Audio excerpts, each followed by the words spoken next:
audible? Yeah. It's fantastic to be here. Huge thanks to the organizers for extending this opportunity to me. And honestly, I love nothing more than being in a room full of people who are curious about extending or pushing their boundaries with AI.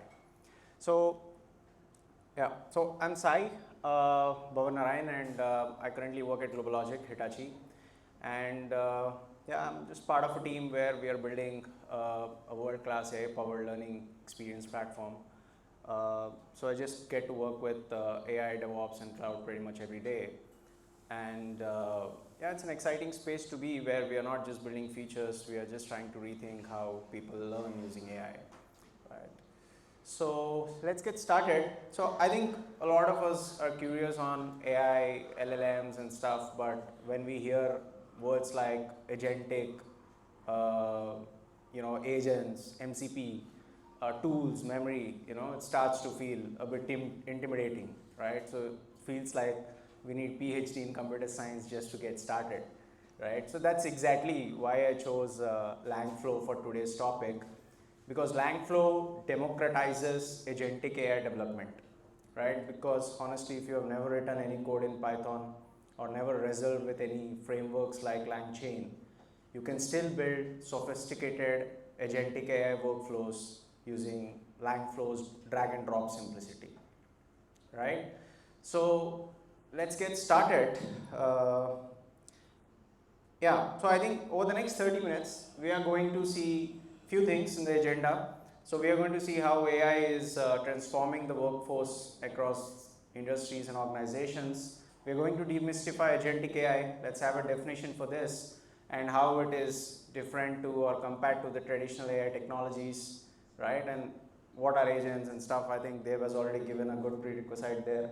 But yeah, we'll just continue on top of it. And then we'll also see a Langflow, how you can create agents or workflows with just drag and drop simplicity.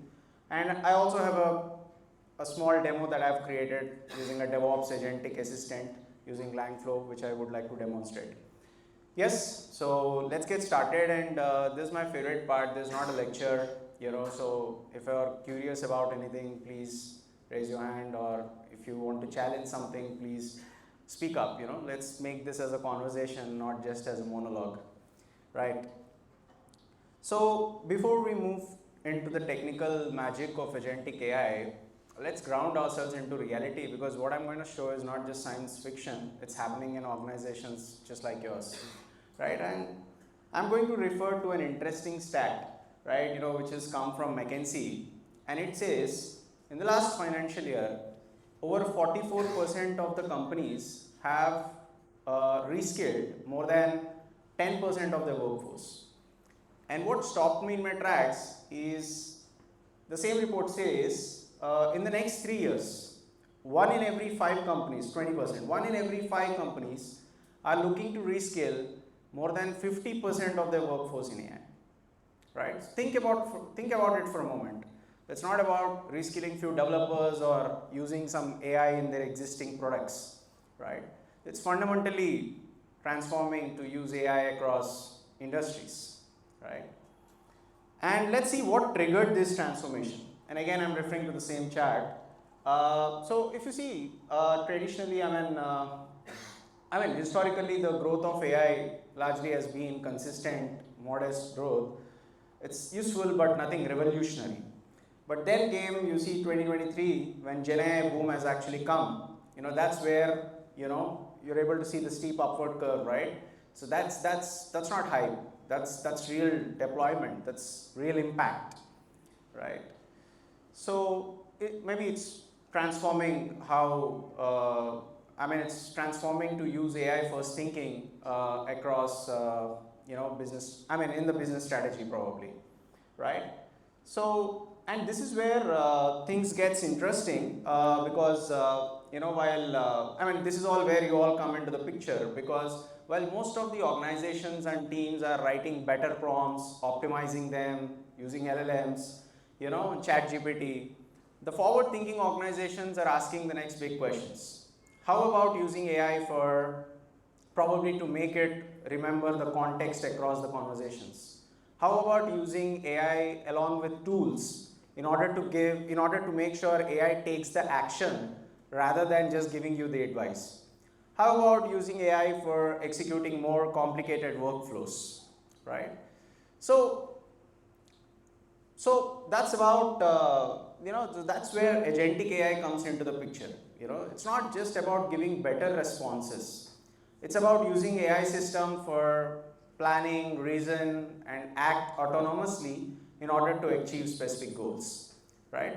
So let's see how agentic AI represents the next evolution in the AI development. So I think, as a matter of fact, agentic AI is not some foundational technology. Like you have machine learning, you have neural networks, you have deep learning. Agentic AI is not any foundational technology, right? It's an application layer. It's basically an orchestration layer that built on top of your LLMs in order to give structure, tools, and purpose, right?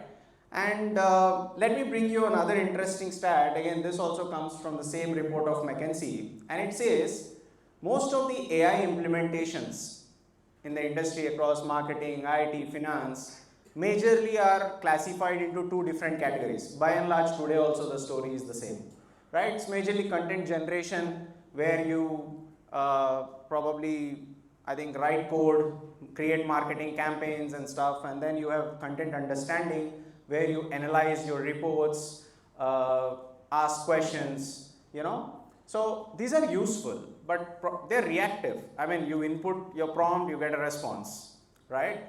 So think about it for a moment. How about using AI? I mean, instead of using AI to plan your itinerary for your business probably a holiday or something, How about using AI? How about AI actually books your tickets? How about it actually books your restaurants? How about it actually goes and blocks your meetings in your calendar? How about, it sends some briefing notes to your collaborators, right? So I think that's where it gets interesting. It's a leap from generative AI to agentic AI. I mean, the move from assistants to autonomous collaborators, right? So let's see. I mean, so agentic AI is something, a system which can act, not just respond. It's a system that can remember the context across conversations, use tools in order to, like, external databases, vector DBs, external services, and it plans and execute multiple workflows in order to achieve your goals, and then it adapts even if things go wrong, right? So you're basically giving AI three major superpowers. One is your tools, one is your memory, and then a strategic thinking. So this is how you can define an agentic behavior. So guys, let me address one more important point here. So the field of agentic AI is very rapidly evolving, right? So the definitions are still crystallizing. So what I have just presented here is aligning with how Google, Meta, or OpenAI are defining an agentic behavior is all about. It's using multiple agents working collaboratively in order to achieve your goals or have a specific goals, right? So that's about your agentic AI, but since we have used the word agent, I think already the definition of agent is given, but let me just fine tune with respect to this presentation. Yes, I mean, so an agent is something which perceives its environment, make decisions and take actions in order to achieve its goals. It's like having a very capable assistant, right? And then you have agentic AI, where you use multiple such agents, in order to execute more complicated tasks, right? So every agent will have its own specialization. Like you can have one agent where you can basically use it for data retrieval. You can have one agent where you can connect with your external services, and then you can have one agent just to coordinate the entire workflow, right? So that's where you're moving from. That's a leap from chat interfaces to the AI systems that fundamentally transforms how the work gets done, right? And so in order to create these events, agents, so you need. There are many platforms. Like I think one such platform we have already seen. But let me introduce you a very low code, no code kind of a platform called as Langflow. right? So Langflow will actually give you the canvas where you can create these workflow agents, right? So if you can see here, it's just like a flow chart. So you have the it has the components. You just have to drag your components like your LLMs, your tools, your memories, vector DBs. You just drag, you connect them together to define the logic. So there is technically no need for you to write your long code. You're in fact you're just visually mapping an agent how it thinks and acts, right? And it's pretty fast to prototype. So because whether you're technical or not, Langflow lowers that barrier for you, right? Because you will just concentrate on the problem you're solving rather than the tech behind it, right? So coming to the ecosystem fit, so Langflow comes right into the LangChain ecosystem, guys. So LangChain has a pretty long list of components that it supports, right? So Langflow supports all of them, like your tools, LLMs, vector DBs, everything is supported. And it also has LangGraph, where the agents iterate and loop till the result is achieved, right? So if you're a follower of Meta's MCP, Langflow supports those ideas where agents work together with proper roles and planning, right?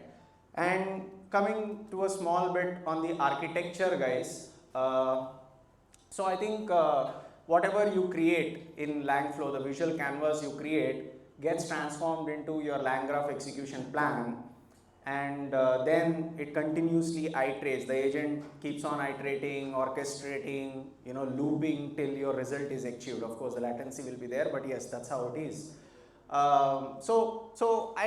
As I said earlier, it can interact with your APIs, it can interact with your database. So you're not just creating some prototypes. Of course, you're trying to create your agentic workflows that you can integrate in your app stack straight away, right?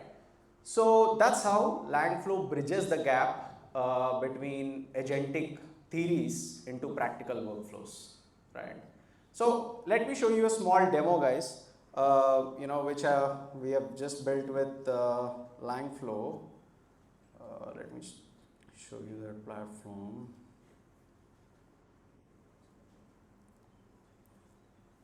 Yeah, if you're able to see, so this is how, this is how the UI for Langflow looks.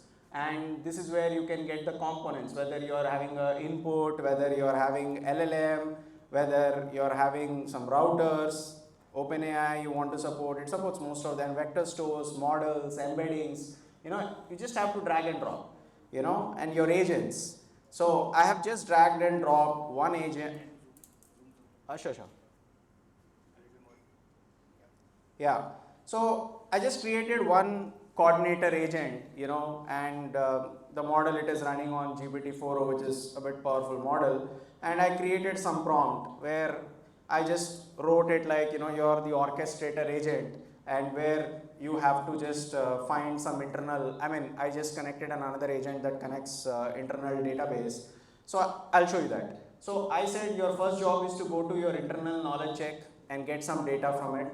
And then if you're not able to find anything there, go to your external web search and then try to get the information that is being asked. Then try to draft the response, and then I have kept some criticality check. Let's say if someone is searching that some service is down, so that's a critical thing. It's not just about a knowledge graph, but you're trying to also try to search about something that's pretty much critical. So I just gave it to have a check on whether the issue is critical or not.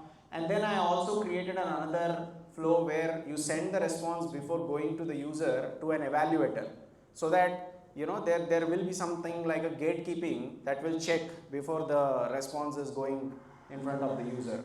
So I said the evaluator agent should rate the response. If the response is beyond 7 out of 10, then you forward the response, or else move it back to the the corresponding agent to fine tune the response, right? So you will not get the response until unless you get a very solid, complete, concise one. And I also made one more action here. So if the issue is found critical, so I just created a lambda function which connects through SNS. So I told to my agentic AI workflow that if the issue is critical, take all the summary, take all the steps, send a notification to or make an API call to your Lambda function, which triggers some a notification to the developer community or whomever the support team that is responsible for it, right? So that's how the orchestration agent prompt has been created. So this is where you can see the chat input is connected to this. So whatever you're going to send as an input, it comes directly to this orchestrator, and then it moves to, I've connected multiple agents also here. If you can see, there is another agent which connects to the internal RAG. So I've used ChromaDB. Yeah, I've used ChromaDB, I've used OpenAI embeddings, which gets the responses from the database. And then I also have my Google search. Okay, not Google search, you can use Bing search, any search is possible. I've used something called as Stability search, because it's very straightforward to put it in Langflow. And this is another agent where it does the external web search if my internal agent is not giving response. And then I'm having this evaluator agent where only job is to score and tell whether it is appropriate to share it to the user. So I'll quickly go through you 3 prompts. So initially I said our development EC2 is showing high CPU utilization since yesterday, but no production traffic is affected, and all user requests are still being served. What steps should I take to investigate and reduce the CPU load? So you can see 14 seconds it took. It went to internal knowledge agent and it was able to get the data in internal RAG memory. So it is giving you that suggestion, and then it moved to evaluator agent where it is scoring 8 out of 10. So that is how you are getting the output. Similarly, if you go to another one, I said our production RDS is experiencing connection timeouts for authentication requests. Multiple users are unable to log into the business application. So it's kind of critical. So then it moved to internal knowledge agent. It's able to get the response in internal books, and then it made an API call to check whether that region's RTS service is up or not. It made the call. It's not asking you to go and check. It made the call and it told you yes, it's working. And then it's going to an evaluate agent where it says, and it's critical. So it made an API call to my Lambda function. See, SNS notification is sent. So that I can show you here. This is how, just to show you that it is a possibility, I have put it over here. Right? And then I've sent another one where I said how to configure Nginx reverse proxy for Node.js applications. So it went to internal knowledge, it says no internal books found, and then it went to external agent. Then after going to external agent, then it will go to evaluator, and then it will pass it back to the user once the score is high. Right? So that is how, it's very simple. If you ask me how much time it took probably more half an hour, 1 hour, just you have to, that's what I'm saying, you need to have a clear idea on what you're doing. You need to have the problem that you're solving, and then it's pretty straightforward to implement, right? So just to wrap up, guys, as organizations race towards AI integrations, it's not just about how powerful your model is, but it's about how you are building practical and smarter workflows. And Agentic AI takes it beyond using single-use LLMs to multiple goal-driven collaborative agents that work together just like how real teams do, right? So with Langflow gives you that vision, the vision becomes tangible. It can get you from idea to implementation within no time without any heavy lifting on code, right? So whether you are an AI researcher, innovator, or anyone, you can get started literally within no time. So so I think Agentic AI is the present, it's not the future, it's already there. The question is about how quickly you can adapt and integrate in your workflow. And with Langflow, the answer is faster than ever.